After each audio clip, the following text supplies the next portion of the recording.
Welcome. In this next video, we're going to really break down how to navigate the home screen of your CHADS patient portal.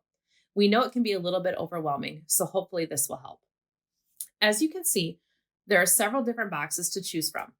The first box on the top left is appointments. Here you'll be able to see any appointments that your child has pending, as well as date, time, and which one of our 5 locations they're scheduled at. Next to it is the messages tab.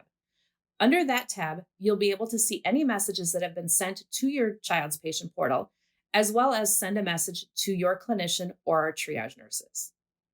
Next is the latest results. That is where your child's lab results will be published. Simply click on View All, and you'll be able to see any lab results that have been published to the portal for your child. Select the appropriate result that you want to see, and in the top right-hand corner of the screen, you can print. Under Documents, simply select View All, find the requested document, and you can print it from there. Next is the Patient Education tab. Previously, you may have been given paper handouts during your visit, such as lead handouts or vaccine information sheets. We're excited that these forms are now available via your child's patient portal for reference at any time. Simply click on the Santovia button, and once it loads, all of the information that you need will be available through your child's portal.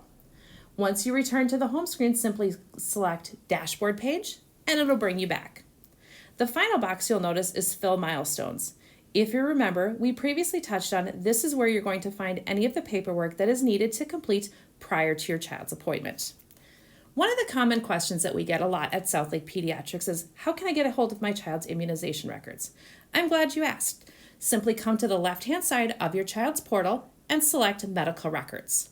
From there, the fourth one down is Immunization History. If you click on Immunization History, this will be a complete immunization record for your child. In the top right-hand corner of the screen, you can print, and there you go. Your child's immunization records are at your fingertips anytime you need them. To get back to the home screen, simply come to the top and select Dashboard. Also from the Medical Records tab, you have the option to view your child's growth chart, as well as your visit summaries. If you'd like to see your child's visit summary, simply select Visit Summary, find the visit that you're looking for, and then View Visit Summary. We hope this video helped you navigate your child's home screen of your patient portal a little easier.